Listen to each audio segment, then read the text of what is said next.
Welcome to today's program. My name is Diesen. I'm a professor of political science, more specifically Russian foreign policy. And with me today is the excellent Colonel Douglas Macgregor, decorated combat veteran, author of 5 books, and former advisor to the Trump administration. Great to see you again. Good to see you, Glenn. So, well, what I want to talk about today is, it's hardly an exaggeration to suggest now that we may be entering a third world war, unfortunately.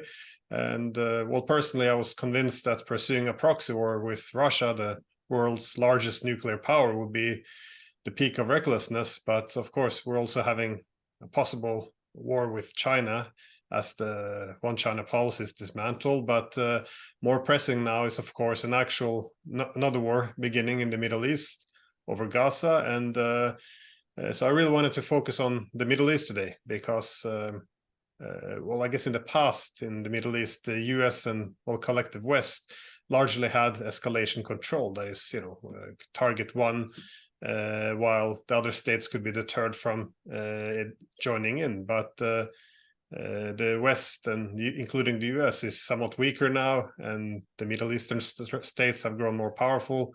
Also, this war and the destruction of Gaza is something very different, I think, from the previous wars. So I was just wondering, how do you read the situation? Has Israel and the United States overplayed their hand, or have they walked into something they can't control? What do you see the strategy being, and the risks, of course? Well, whenever a nation state involves itself in conflict, they need to immediately shed the illusion of control. It's very difficult to foresee all circumstances, and that's why even the best strategist recognizes that goals and objectives have to adapt and change. I think the problem we have right now with both the government in Israel and the government in the United States is there really is no strategy per se. The Israelis are reacting to the events of 7 October. And I don't know of anyone anywhere who disagrees with the assertion that these acts were horrific and atrocious in every sense of the words. However, 3.5 weeks later, we're now watching as over 8,500 people in Gaza have been killed, of which at least 3,500 are children. And as I communicated to a friend in the Israeli Defense Force, I said, everybody understands the need to eradicate Hamas. The question is, first of all, can it be done under the circumstances? Is it realistic to do that? And then secondly, how is Israel's case helped when with each passing day, whatever memory there is of the horrific acts of Hamas against Israeli citizens is gradually erased by new horrific acts in Gaza caused by Israeli fire, largely airstrikes, but also some ground fire. Now, I don't think there's an understanding of that right now. There's the view that there are no such things as civilians. Those are just combatants. And if they don't want to be combatants, then they should leave and go somewhere else. But we know that there are at least 500,000 people located inside northern Gaza because that's where they live and they really have nowhere else to go. And many have decided that they'd rather die at home in dignity than die in the desert somewhere. I don't think that particular set of circumstances really helps Israel's case at all. But I understand why the Israelis feel the way they do. The problem now is that in the United States, for many, many years, I would say decades, there has been a careful cultivation of not just support for Israel, but the readiness to effectively do whatever the Israelis think is appropriate. In other words, unconditional support for Israel without much question. This is a combination, I think, of two things. One is certainly money that is poured into the pockets of politicians on the Hill and into presidential campaigns by Israeli supporters who want to ensure that whatever we do, we always support Israel. And on the other hand, I think there's also the role that is played by Christian evangelists who are convinced that they have a holy obligation to fight for or support Israel. But the truth is, we do have an obligation to think about the United States and its interests. And I don't think we're giving that much thought at this point.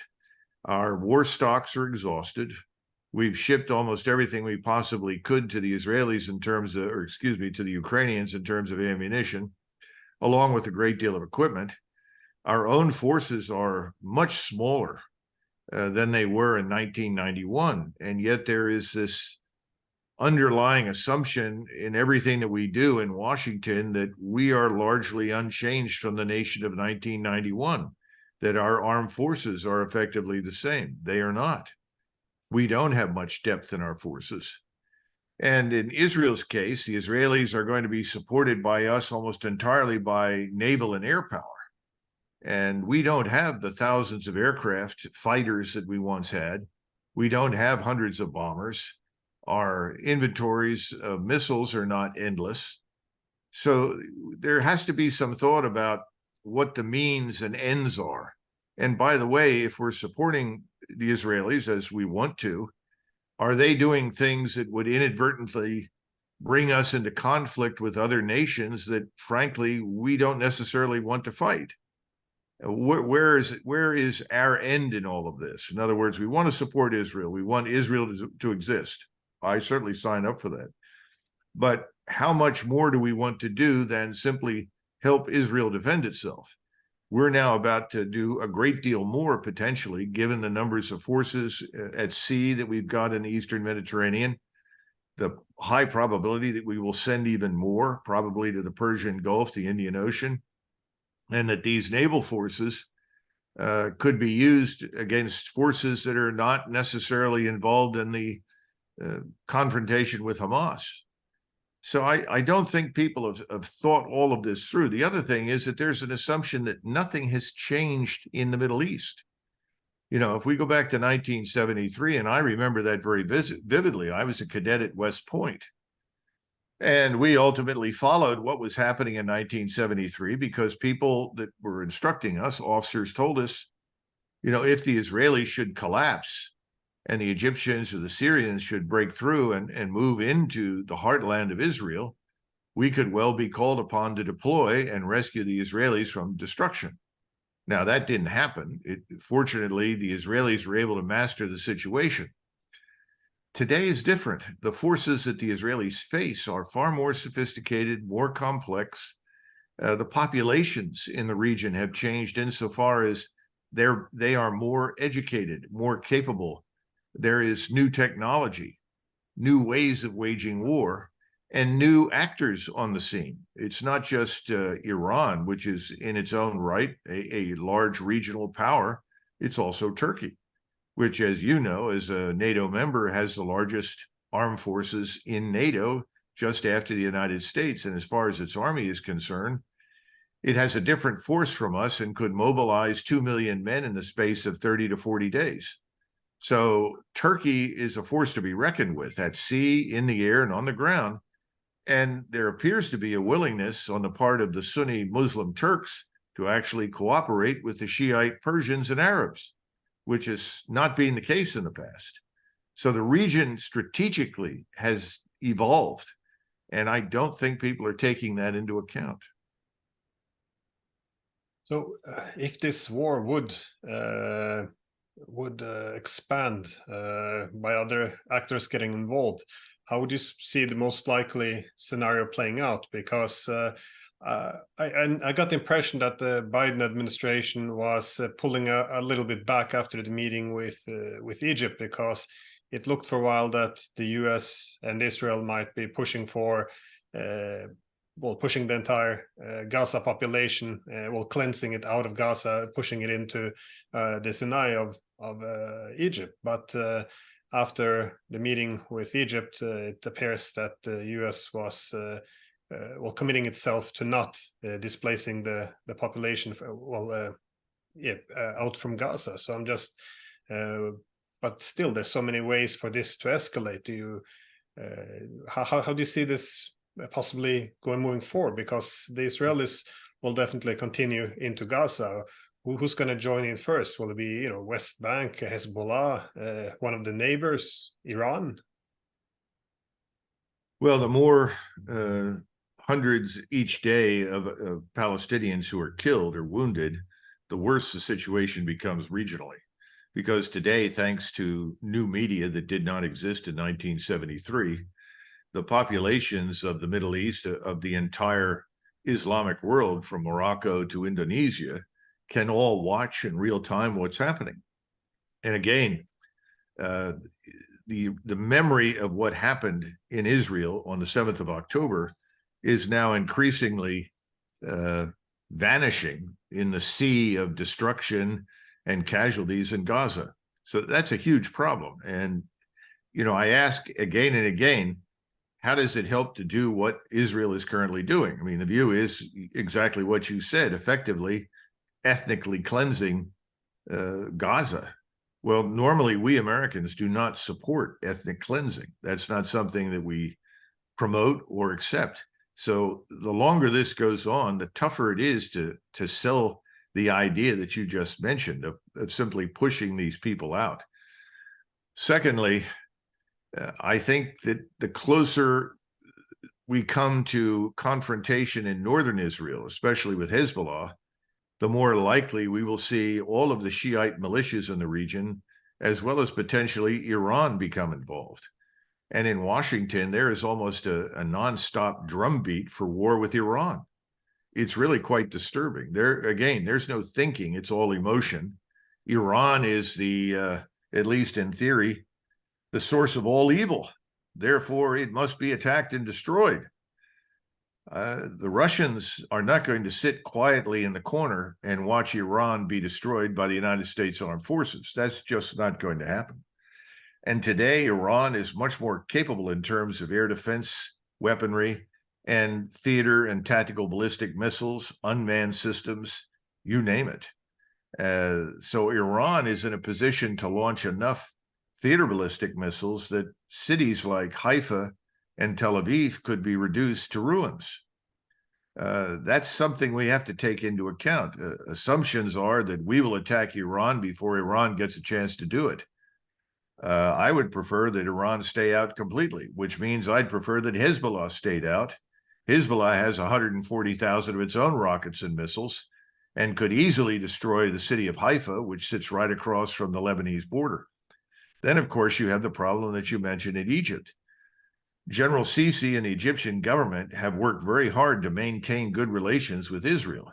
And Egypt has been a friend to the Israelis when it comes to dealing with Hamas. A lot of people don't know, for instance, that during the Camp David Accords negotiations, Prime Minister Begin actually offered Gaza to President Sadat of Egypt. And Sadat said, no, thank you. We don't want Gaza. That's another entire kettle of fish that we can't cope with. Egypt is a huge country, but it has a population of 80 million plus, sitting on an infrastructure that could barely support half that number. Asking them to take in more people is not something the Egyptians can easily do without enormous financial and material support. But even then, the Egyptians would be viewed by everyone else in the region as having betrayed the Arab people and the Muslim cause. So I don't think the Egyptians can do that, but the Egyptian population is enraged right now for all the same reasons that we've been discussing. They see the number of more than 3,500 children killed by these bombings in Gaza, and they are infuriated. They've forgotten all about what precipitated this, which was the Hamas attack on Israel. He may not have much choice. His population may force him into a hostile posture vis-a-vis Israel.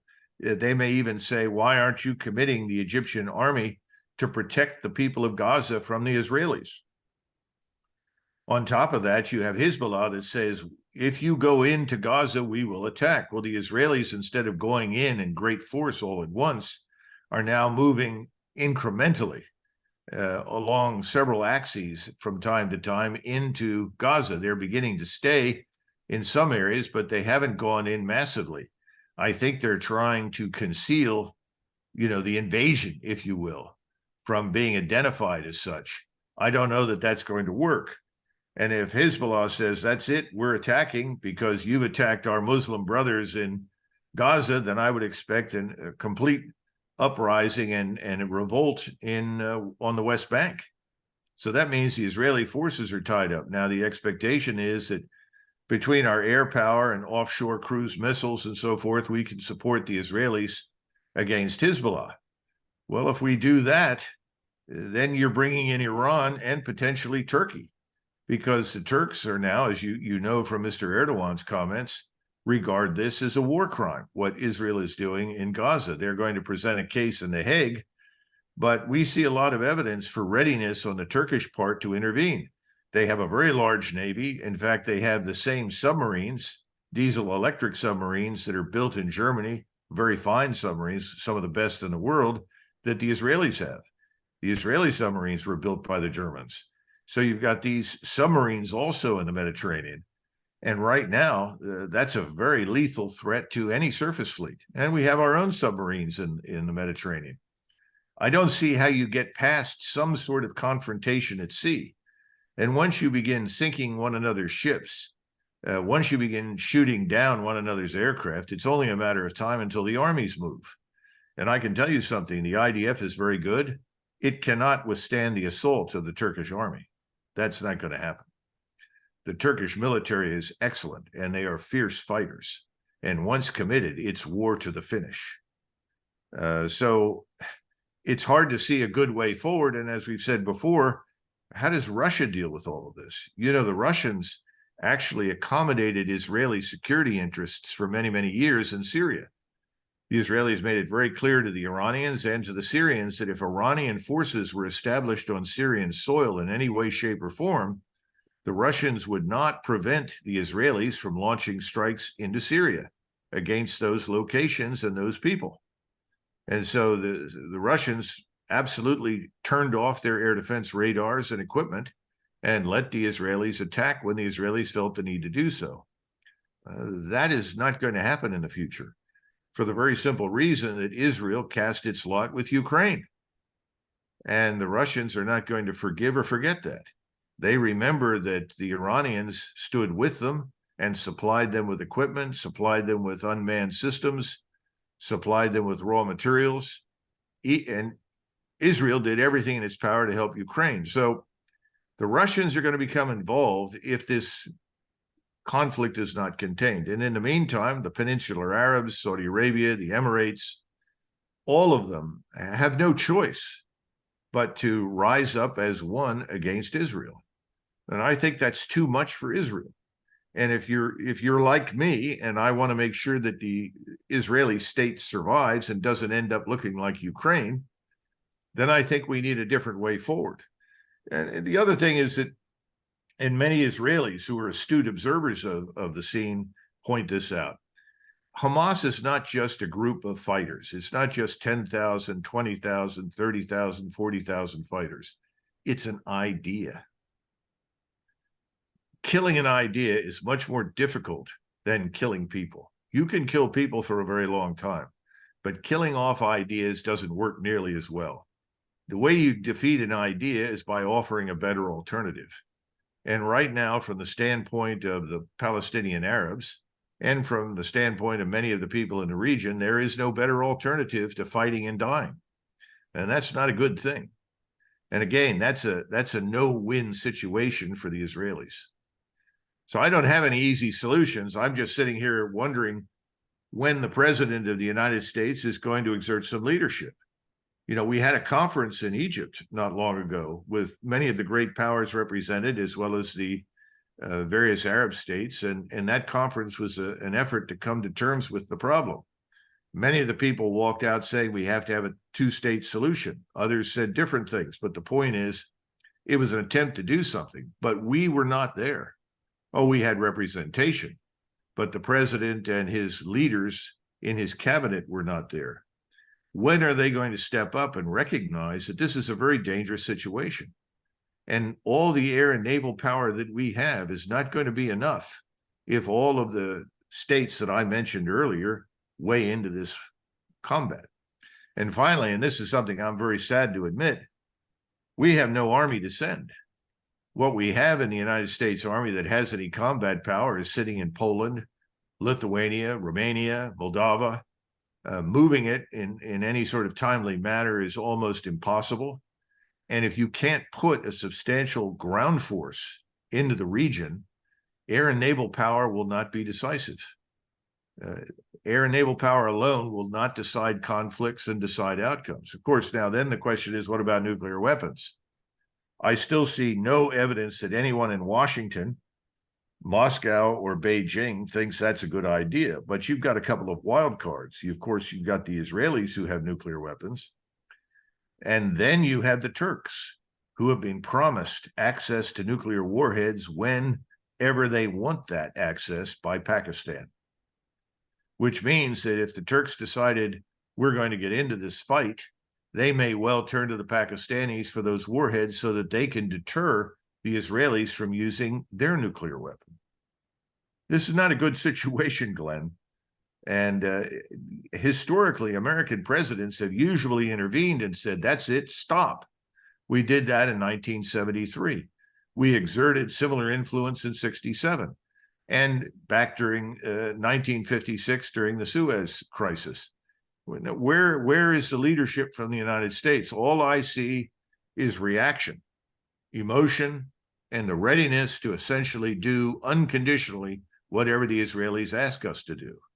And I don't think that's a good policy position to be in. Yeah, you mentioned that the reactions from Russia were more cold now towards Israel, and well, I picked up on that as well, because I remember I met Israeli former Prime Minister Olmert 5 years ago in Kazakhstan, and he was speaking very strongly about how the Israelis and Russians would be intimately close for pretty much in perpetuity, that this was very strong relationship ever since the Second World War. Then with the Jewish people, of course, but and I also noticed that Russia's always been very careful to have a balanced view, and not to speak too harshly against the Israelis. But obviously, after Israel provided support for Ukraine, a lot of Russians saw this as a stab in the back. And I was also, even a bit surprised by the more strong language now that I hear from not just Putin, but other people close to Kremlin about the actions of Israel. So I was also wondering then, how do you see this war in Gaza or Israel impacting the other war we're having now in Europe? Because, obviously, first impact would be that a lot of artillery shells and weapons which were promised to Ukraine was then redirected to Israel, which is, of course, higher priority for the United States. But are there any other ways this will have an impact on the Ukraine war, sorry? Well, let's be frank about the Ukraine war, if you want to call it that. That's lost. The Ukrainians lost that war a long time ago, and there were several of us at the very beginning of this that warned that whatever the Ukrainians did, they could not possibly prevail against Russia. And we worried a great deal about the readiness on the part of the United States and other NATO countries to effectively intervene in Ukraine itself on behalf of this Ukrainian government. Fortunately, that has not happened. But we've spent billions of dollars essentially supporting the regime there, equipping its armed forces, propping it up. So have other NATO members, to no avail. We think there are 500,000 Ukrainian dead Ukrainian soldiers. We don't know how many were wounded, but we know the hospitals are full. We don't know what the actual population is at this point, because so many Ukrainians have fled the country who could get out. Ukraine is finished, to be blunt. The kindest thing that we could do right now is to suspend any more military aid in favor of only humanitarian support, and to ask for an audience with the Russians and encourage our European allies to do the same and come to an agreement. But that involves standing up publicly in Washington and saying, we were wrong. Nobody will do that. Nobody will admit defeat. Now, Newsweek, which is not exactly a right of center, journal or magazine by any stretch of the imagination has now published an article about Zelensky. Zelensky just a few months ago was a hero of the West, the man of the hour who is going to save everyone from the Russians. Now he's being sort of scorned. He's become an object of derision. He's finished. One wonders how much longer he will wait till he flies to one of his villas in Venice or Miami or somewhere else. And of course, the theft, the corruption, the human trafficking, everything that you can imagine that is wrong in a society is absolutely out of control in Ukraine, which is something many also warned about when this war began. And as I'm sure you're aware, we found lots of weapons that we provided to the Ukrainian army that have shown up into the hands of Hamas and presumably Hezbollah, and probably in the hands of others who we would prefer they not have those weapons. So I think Ukraine is finished, but we are going to send billions of dollars to maintain the fiction that it's alive. And we will keep that fiction alive, presumably through the next election. And after the next election, there'll be an admission, well, that's over. It's time to move on. I mean, I don't know if you remember it, and it may not have been you, Glenn, but several people asked me, when this thing in Ukraine ends, what will we do? And I always said the same thing. What did we do at the end of the Vietnam War? We left and we changed the subject. And the subject here is already changing. It is now Israel, Israel, Israel. Ukraine is a distant memory. And the Republicans, or so-called Republicans on the Hill, who are advocates for war in Ukraine, have now said, well, it's time to separate spending for Ukraine from spending for Israel, privately because they know it's lost and they don't want to spend any more money. There are some Democrats who feel the same way, but the Democrats want to maintain the fiction through the election, to insist that something good has happened in Ukraine when it hasn't. And everyone is shifting to Israel now. And everyone is backing Israel, which makes sense because we have a long relationship with Israel. I like Israel. I like the Israelis, and I'm neither an evangelizing Christian nor am I a Jew. I think Israel deserves to exist. But we haven't answered the first order questions about strategy. What do we want out of this? What do we want the region to look like when it's over? Where are we going to adjust our expectations and goals so that we have something that is practically attainable and achievable? Because at the end of this, we would like Israel to exist. We're not looking at that. We're not asking those questions. We're not pursuing any strategy geared to that outcome. We're pursuing a strategy of confrontation, the way we did in Ukraine. Constant, uninterrupted confrontation at the expense of the Ukrainian people.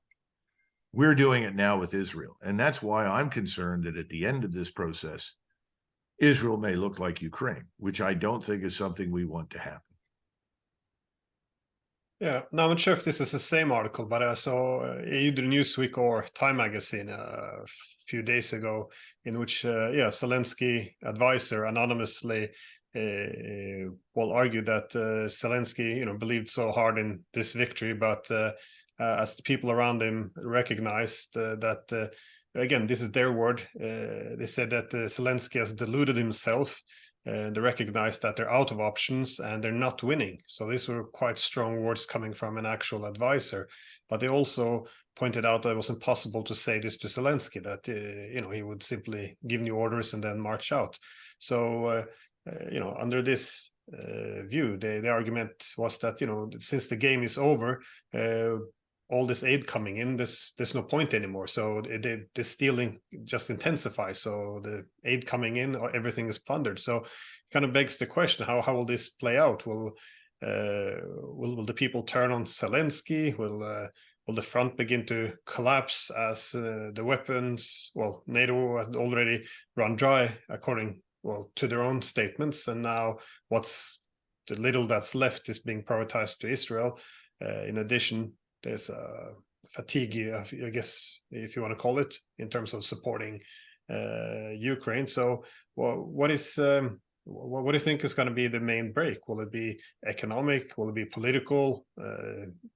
will it be a military defeat? How do you see this whole thing unraveling? Because I see the media shifting now. I see even within Ukraine, I see more voices coming forward saying that we are reaching the end, and NATO's confirming a lot of these numbers. So it is obviously. I thought before that Ukraine would crack, but we keep pushing in weapons. They keep pulling people off the street and sending to the front. So obviously, you can always continue going a bit longer, but it does seem like the party's reaching an end here. So how do you see this? How do you predict the next month going forward? Next months, sorry. Well, the Ukrainians have already experienced a lot of desertions, a lot of surrenders. Resistance is not consistent up and down the line. Some areas there are still Ukrainians fighting as fiercely as they can, but there are many other areas where they are not.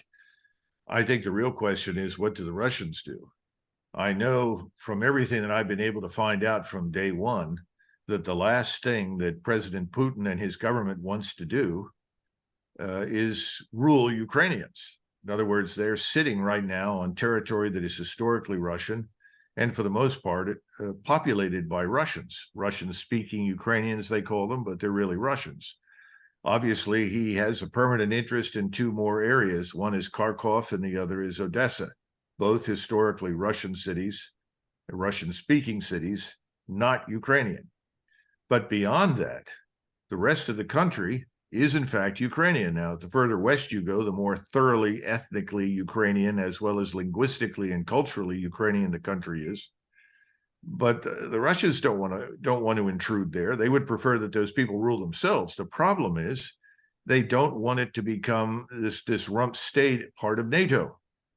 They want it to be neutral. They don't want it to be a platform for attack against Russia. That remains their permanent bottom line. So they're going to look to the Europeans. I don't think they expect us to change our views or adapt in any way. So I think instead they're looking at the Europeans right now, and let's look at Europe. Europe is running into very serious financial and economic trouble. I don't think anybody has missed what's happened in Germany, which is the ultimate engine of scientific industrial power in Europe. It's been on a suicidal path now for months, and the German population is very unhappy with it. But at the same time, more and more Germans, in fact, more and more Poles and others have figured out this tremendous Soviet-like threat from Russia isn't coming. The Russians are not going to invade Eastern Europe. They don't want to invade Eastern Europe. And they're beginning to look internally at their own societies. And Germany, France, parts of Scandinavia, Italy are overwhelmed and overloaded with people that were brought in 2015 and after, mostly from the Middle East and Africa, that most Europeans have now discovered are never going to assimilate, did not come to assimilate, and either have to be expelled and returned to where they came from, or the Europeans themselves face destruction. Now, this doesn't have to be exclusively violent. It can simply come over generations through reproduction. But it's very obvious that Europe has serious troubles inside itself that have nothing to do with what's happened in Ukraine. And those troubles are going to have to be addressed in some fashion. So I think the hope is, I suspect in the Kremlin, that there will be somebody to talk to in Berlin eventually, somebody to talk to in Warsaw, somebody to talk to in Vilnius, somebody to talk to in Helsinki and Stockholm that is sober-minded and realizes there's no imminent threat from Russia. The threat is internal. When that happens, I think they expect to get some sort of settlement. I have always questioned NATO's viability once this war began. I still doubt seriously that the NATO alliance as we've known it will survive. I think eventually something else will replace it that is purely European. Because again, the United States has its own set of problems. If you ask Americans what is the most serious national security threat, they'll tell you the southern border, the influx of millions of illegals that should not be in our country. And we too face difficult times ahead economically and financially. Though we won't admit it publicly, we do. Our debt to GDP ratio is over 120%, which seems small when you compare that to Japan's problem. But we have other problems to do with the absence of our manufacturing base. It's a fraction of what it used to be. How do we employ people that have no skills, who are pouring into our country that we can't find housing for? I mean, these things are disastrous things to have to face up to. No one wants to face it in Washington. Washington has almost become Disneyland on the Potomac, where they are not living in a realistic world. They're living in a fantasy world. And this is back to the Middle East. Well, we'll send the Navy.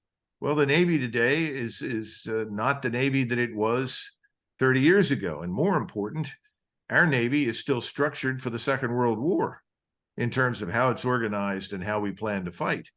And technology has changed. Those things don't work as they once did. And we're going to face adversaries that fight us differently, for which we're not prepared. This is what we've seen in the Ukraine. We keep boasting about the best trained and largest and most capable army in NATO was Ukraine's army. Well, that hasn't worked out very well, because the Ukrainians were in fact trained by us. Our sainted leaders in uniform did advise them. It's been a disaster. So how will things turn out in the Middle East with new states and new military establishments like the ones in Iran and Turkey, also as part of the regional equation arrayed against us, against Israel, and against the United States? I don't know, but I don't think it'll go well. So on the one hand, Henry James, the famous author in England, once said, "Sacred cows are never slain; they simply vanish." I think Ukraine is just going to vanish. The question is, what happens in the Middle East? That's a tougher nut to crack. That's not going to simply vanish. Do we have to fight more there, endure destruction, embarrassment, losses of our own, before people sober up and recognize this is too dangerous to continue? We convene a conference and the great powers come together and decide we're going to have to divide this child one way or another to put an end to this. I don't know. But we don't live in 1879. We don't have Disraeli. We don't have Bismarck. We don't have Gorshakov. We don't have those kinds of people on the stage, certainly not in Washington. And as a result, I think we're going to hit a brick wall in the Middle East at some point before anything changes at all. Well, it seems that by attempting to help one side, we've contributed to make some conflicts unresolvable. I'm thinking, well, first in Ukraine, I think that conflict could have been resolved very easily, as neutrality would have resolved that issue altogether, and it simply would have to be NATO saying, we're not going to expand, and then there wouldn't have been a conflict. But of course, now that we pushed all in, and Russia decided to solve it itself by seizing Ukrainian territory, there's simply, I don't see any settlement in which there can be an agreement. But my question was about the similar issue in Israel, because it would seem as if the two-state solution could have been a way to solve this, but it's that ship has probably sailed, because I saw this article now in Times of Israel a few months back, pointing out that in Israel, if you include West Bank, Gaza, the population between the Israelis and non-Israeli Jews are now almost the same. Some even have that the Palestinians plus Arabs, the non-Jewish population are now slightly larger. So it begs the question, how, besides this very specific conflict, what would be the wider solution now? Because you can't, if you can't integrate, you can't preserve a Jewish nation state if the Jews are the minority. So if there's no two-state solution, how can this? Well, what can you do? Do you expel the population? Do you set up systems where two sets of rules, some refer to as apartheid, one set of rules for the Palestinians, another for the Israelis?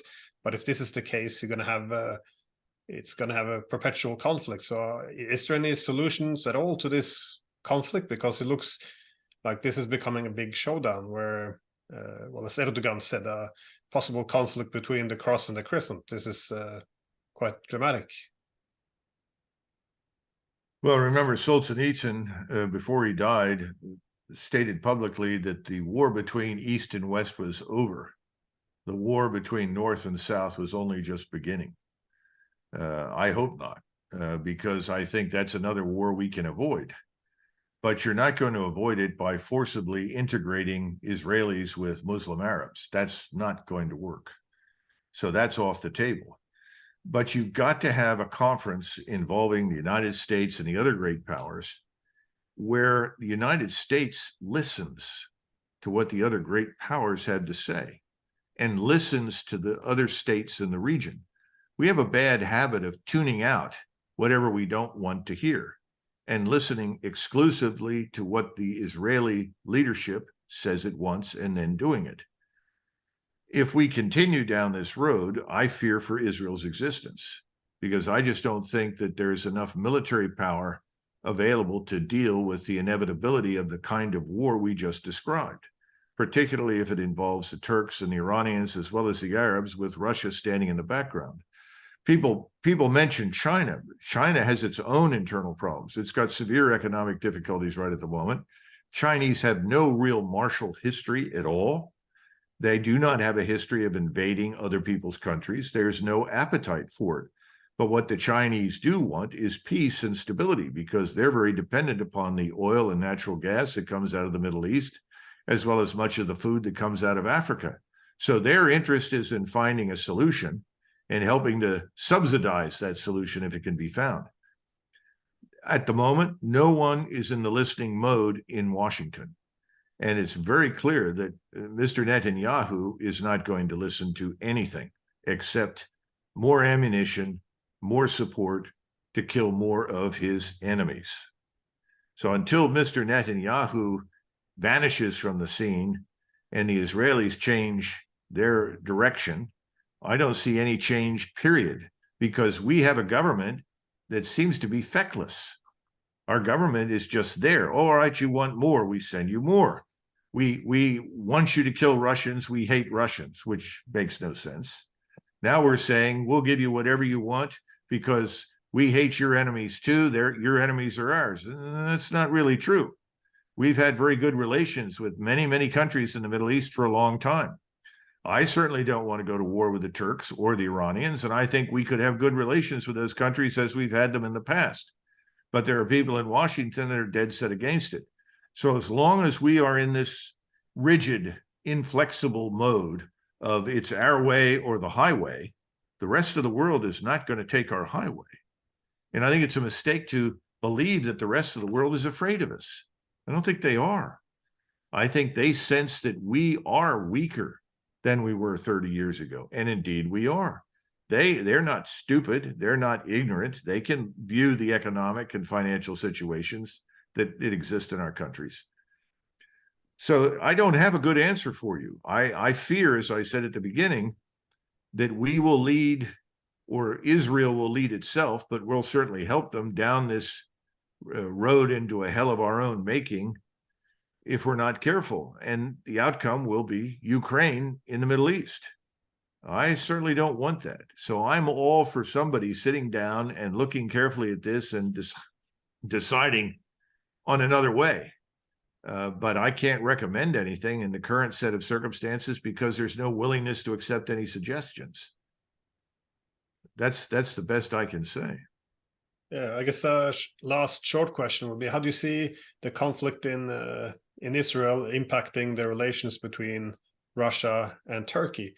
Of course, I'm much like you stated now. I think it's a lot of people in the US would be quite apprehensive to go to war with any of the major Arab states, being, Egypt or, well, any of the Gulf states for that matter. But the issue of Turkey, that is, if Turkey would intervene, yeah, this will almost be incomprehensible. But I was curious, how would this affect Russia and Turkey? Because in many ways they are on opposite sides. In Syria, they're on opposite side.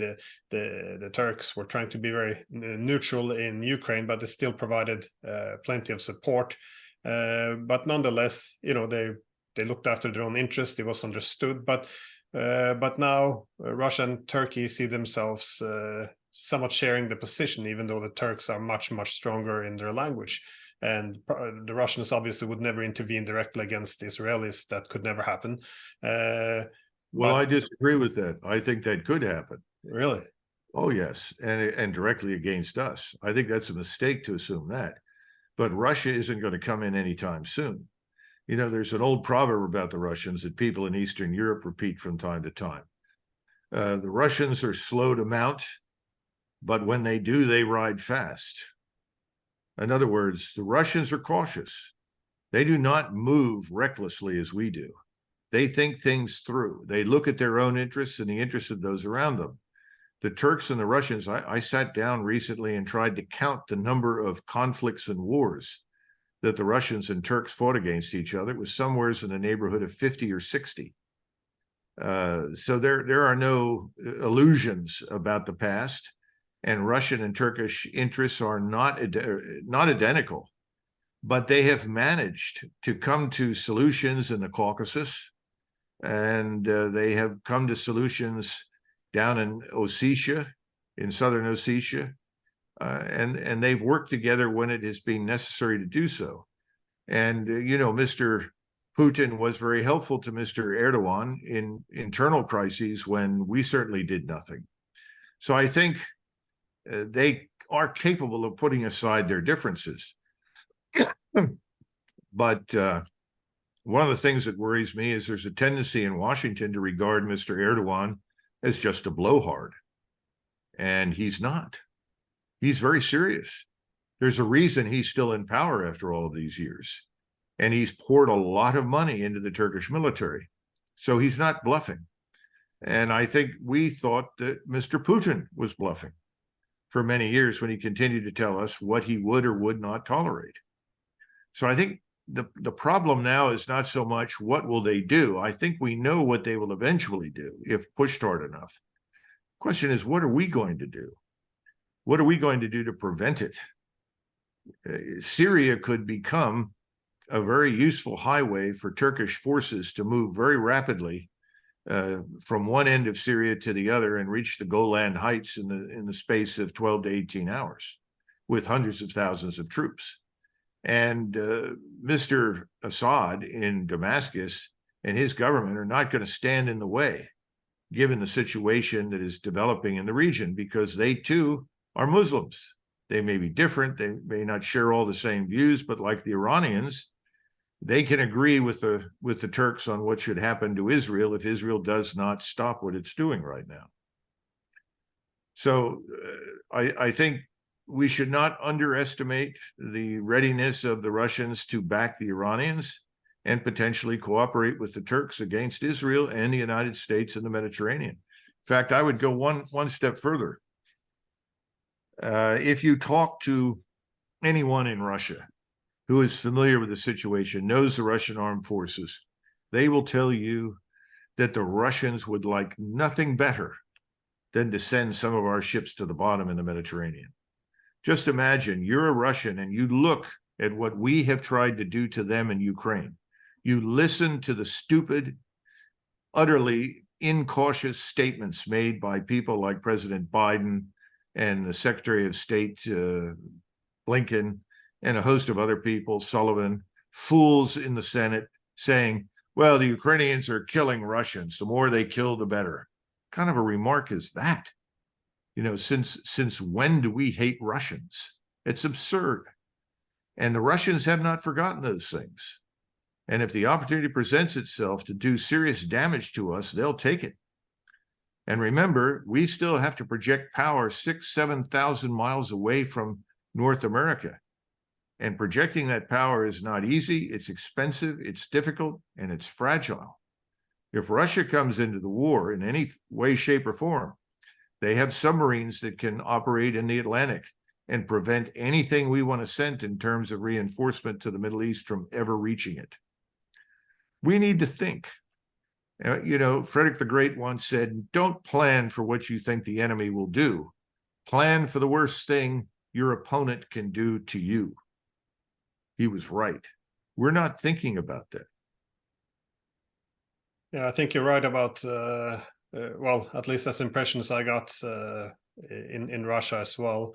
That after 2 years, almost 2 years of the United States and NATO being in a position to kill Russians through the Ukrainian proxy, that without the ability to hit back, that if an opportunity presented itself, they would definitely take it.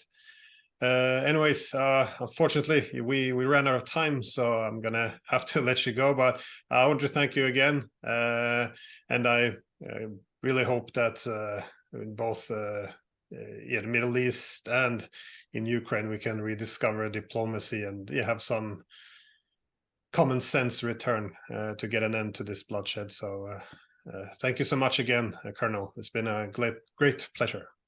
Okay, thank you, Glenn. Bye-bye. Bye.